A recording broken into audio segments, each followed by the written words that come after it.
வாழ்க்கையில் நெருங்கியவர்களின் இழப்பு என்பது நம்மை அதிகம் காயப்படுத்தும்.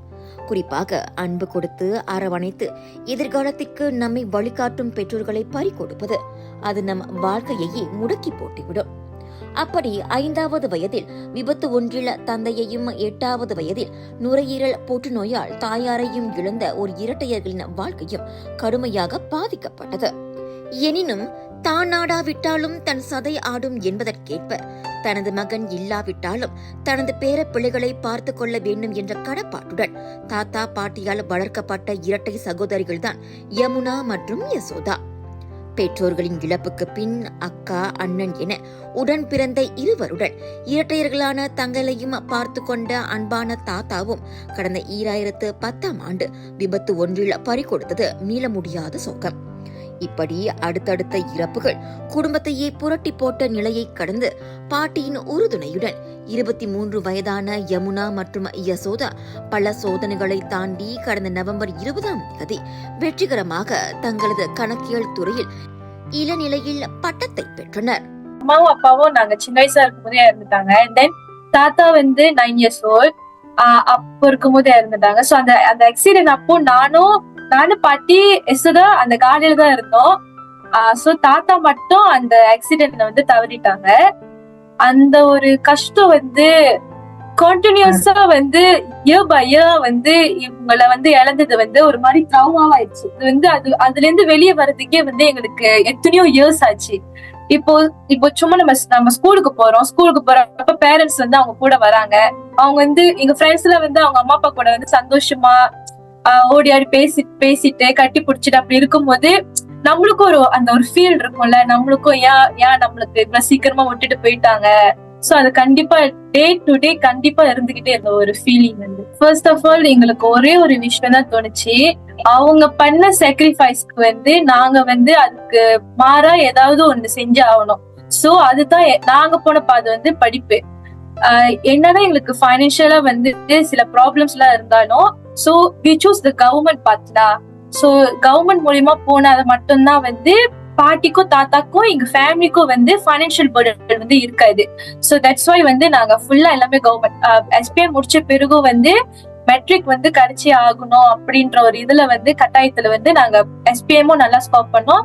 அண்ட் தென் மெட்ரிக் முடிச்சுட்டு டிகிரி நாங்க 2 பேரும் பப்ளிக் யூனிவர்சிட்டிக்கு போகணும்னு சொல்லிட்டு அதுவும் இது பண்ணோம். அண்ட் தென் ஃபார் யூத் நாங்க படிக்கிறப்ப அதோட ஃபுல் ஃபண்ட் பிடிபிடிஎன் தான். அது பிடிபிடிஎன் கிட்டே தான் நாங்க பிஞ்சான் பண்ணியிருந்தோம்.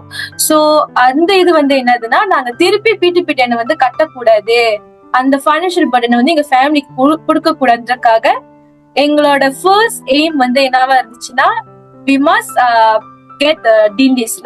சோ ஃபர்ஸ்ட் கிளாஸ்ல பாஸ் பண்ணா மட்டும்தான் நாங்க இந்த பிடிபிடிஎன் ஒரு ஸ்காலர்ஷிப்பா மாத்த முடியும். சோ நாங்க படிச்சா மட்டும்தான் எங்களோட பாட்டிக்கும் தாத்தாக்கும் நாங்க குடுக்கற ஒரு மிகப்பெரிய இதுவே அந்த படிப்புனால குடுக்கற பெருமை தான். தாத்தாவை இழந்த நொடி இன்னமும் மனதை கணக்க வைக்கும் வருத்தமான நிலைத்தான் என்கின்றனர் இந்த சகோதரிகள். அந்நிலையிலும் கூட பாட்டி மனம் தளராமல் அத்தை சித்தப்பாக்களுடன் தங்களையும் எந்த குறையும் இல்லாமல் வளர்த்ததாக கூறுகின்றனர். அரசாங்கமும் பள்ளியும் வழங்கும் மாதாந்திர உதவிகளுடன் எனது பிள்ளைகளின் உறுதுணையாலும் தன் பேர பிள்ளைகளை நன்முறையில் கரை சேர்த்து விட்டதாக தெரிவிக்கிறார் ஐவருக்கு தாயாரான 70 வயது பாட்டி லட்சுமி ஆறுமுகம். அப்பா 1வது பிள்ளை, எனக்கு 5 பிள்ளைங்க. அவங்க அப்பா அம்மா தவறுல இருந்து நாங்க தான் பார்த்துட்டு இருக்கோம். அப்பா அம்மா இறந்தோடனே தாத்தாவும் இறந்துட்டாங்க. அவங்க பேர பிள்ளைங்க, மகனோட பிள்ளைங்க, வேற யாரும் இல்ல, நாங்க தான் பாத்துக்கணும். அப்பா அம்மா இல்லாத கஷ்டமே தெரியாதவதான் வளர்த்து எழுதிட்டோம்.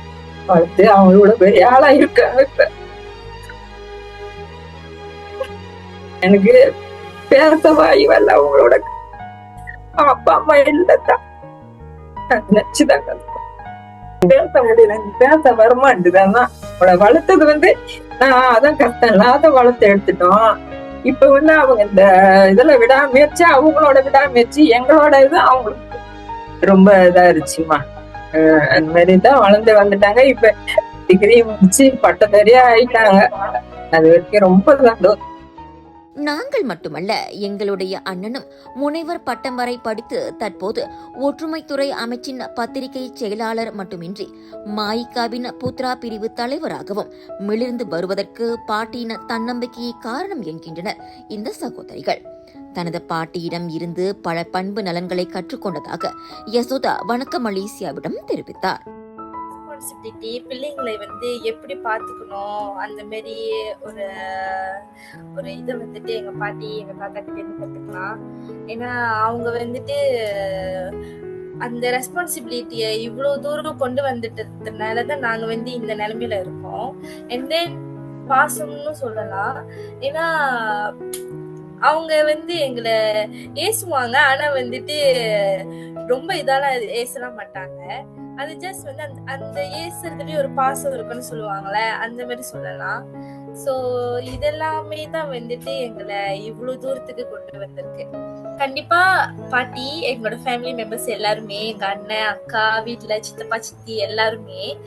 அப்புறம் இன்னொன்னு நான் சொல்லணும்னா, எங்களோட ஸ்கொலமனுங்க டீச்சர், விஜய் டீச்சர் அவங்க பேரு. சோ அவங்க நாங்க அந்த டைம் கொஞ்சம் கஷ்டப்படுற ஃபேமிலினால டீச்சர்வே காசு போட்டு என்னையும் டியூஷனுக்கு எல்லாம் அனுப்பி வச்சாங்க. நாங்க நல்லா படிச்சு நல்லா ஸ்கோர் பண்றதுக்காக. விஜய் டீச்சருக்கும் தேங்க்ஸ் சொல்லணும், குணா சருக்கும் தேங்க்ஸ் சொல்லணும். அண்ட் தென் என்னோட ஃப்ரெண்ட்ஸ், என்னோட ஸ்கொலமனுங்க friends, matriculation friends and also uni friends. ஏன்னா இவங்க எல்லாருமே எங்களுக்கு எந்த ஒரு குறையும் இல்லாம பாத்துக்கிட்டாங்க. லைக் ஈவன் நாங்க ஏதாவது தெரியலன்னா கேட்டா கூட எங்களுக்கு சொல்லி கொடுக்கறதோ, எங்களை ஒதுக்கி வைக்காம இருப்பாங்க. ஈவன் அவங்க எங்களை ஒரு ஃபேமிலி மாதிரி ட்ரீட் பண்ண ஸ்டார்ட் பண்ணாங்க. So I want to thank to them. ரொம்ப ரொம்ப நன்றி சொல்லணும் எல்லார்கிட்டயுமே. அண்ட் தென் இப்போ ரீசெண்டா கூட ஐஜில எல்லாம் ஃபுல்லா நிறைய பேரு விஷஸ் அனுப்பிட்டு இருக்காங்க. சோ அவங்க எல்லாத்துக்குமே, முகம் தெரியாத நபர்களுக்கு எல்லாத்துக்குமே நாங்க நன்றி சொல்ல கடமைப்பட்டிருக்கோம். இதனிடையே பாலர் பள்ளி முதல் பல்கலைக்கழகம் வரை ஒரே வகுப்பில் படித்து இருவருமே தற்போது டீன் விருதுடன் பட்டம் பெற்றிருப்பது பெருமையாக கருதுவதாக கூறுகிறார்கள் இந்த இரட்டை சகோதரிகள். தற்போது யமுனா நிதி நிர்வாகியாகவும் யசோதா ஆடிட்டராகவும் பணிபுரிந்து வருகின்றனர். இவர்கள் வாழ்க்கையில் மென்மேலும் உயர்ந்து பல வெற்றிகளை தன் வசமாக்க வணக்கம் மலேசியாவின் மனமார்ந்த வாழ்த்துக்கள்.